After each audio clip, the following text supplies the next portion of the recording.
think if it's Showtime, and Jake Paul is going to be Showtime's golden boy because Showtime has nobody that's as big as Jake Paul signed to him. Boxer, you name it, they don't have anybody that big. So they're going to try to keep him going as long as possible.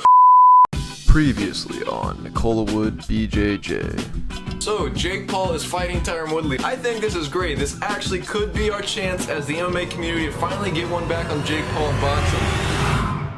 So next Saturday, August 29th, we have the hugely anticipated Jake Paul versus Tyron Woodley boxing match, and probably what I believe to be the hardest fight that Jake Paul has had in his boxing career, if you will. And I'm just going to be upfront honest with you guys. I'm going to get out of the way. I 100% believe that Tyron Woodley is going to in fact win this fight. He's a plus 140 underdog, and if you guys are the betting type, there's some insane value I believe in that spot to pass up. And I already know what the first argument everybody's going to give me. It's going to be, Nicola, what do you mean? Tyron Woodley's lost 4 fights in a row. You know nothing about MMA, bro. And you are 100% correct. Tyron Woodley has in fact lost 4 fights in a row. But if you look at the people he's lost to, and even before when he lost, he was the champion for the previous 3 years prior, beating number one contender after number one contender after number one contender. And he's been fighting the top guys in the world. And you look at the people he lost to. He lost to Kamaru Usman, who is the champion right now, and probably the pound for pound number one fighter on the planet. Then he lost to Gilbert Burns, the number 2 ranked guy in the welterweight division. Then he lost to Colby Covington, the number 1 ranked guy in the welterweight division. Then he lost to Vicente Luque, the number 4 guy ranked in the welterweight division. Every single person he's fighting is the elite of the elite, top rank in the world, the top contenders in the welterweight division. And he's been fighting these top number 1 contenders year after year for the past 3 years. And also, not to mention, in his 12-year career that he has been fighting,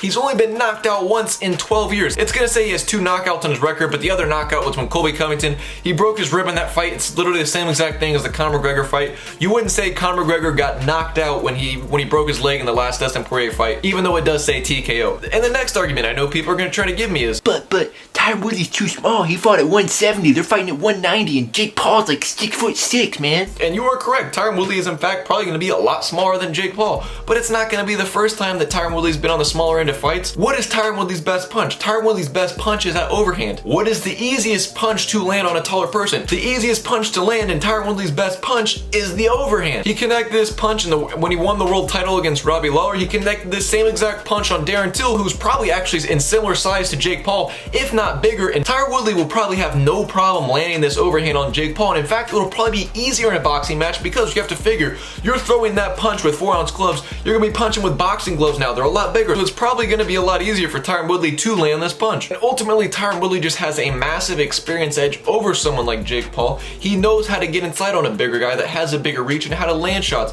He's just been in that situations thousands upon thousands of times against elite fighters, not against NBA players, not against YouTubers. Anybody with a single brain cell inside of their skull knows that Ben Askren has 0 hands. I'd honestly argue that I have better hands than Ben Askren, and I have never taken a proper striking class in my life. So then what can we say about Jake Paul? I'm gonna be upfront honest. I do believe Jake Paul can box. He's a pretty decent boxer, but we're talking there's levels to everything. At what level? He's not an elite boxer. He definitely couldn't fight he couldn't fight Canelo. Canelo would kill him. He definitely can't box, though. He definitely has pretty solid hands for your average person. But like I said, there's levels to everything. Look at the people he's fought. Put all of his face-offs side by side.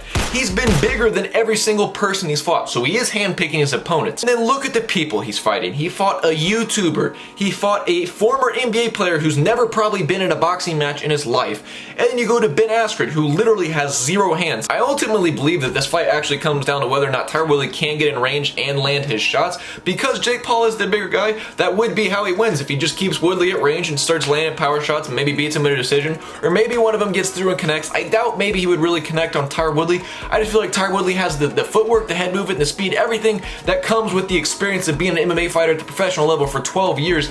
I just genuinely believe that Jake Paul doesn't have the experience and the tools to deal with an opponent like Tyron Woodley. Now, if this fight does go to a decision, unless it's a complete one-sided beatdown for Tyron Woodley in his favor, I don't see Tyron Woodley winning a decision, because I think if it's Showtime, and Jake Paul is going to be Showtime's golden boy, because Showtime has nobody that's as big as Jake Paul signed to him. Boxer, you name it, they don't have anybody that big. So they're going to try to keep him going as long as possible. So if it's a complete blowout in Tyron Woodley's favor, that's the only way he'll probably win a decision. If it goes to a decision, I think either it's going to be a draw and they do the rematch, or Jake Paul is going to win. It just depends. So I only think that Tyron Woodley, I think his really only route to victory in this fight is to knock out Jake Paul, and I honestly believe it's entirely possible. He's landed these powerful overhands against way bigger opponents, much like Jake Paul, against elite fighters fighting at the highest of high levels in the highest level of mixed martial arts.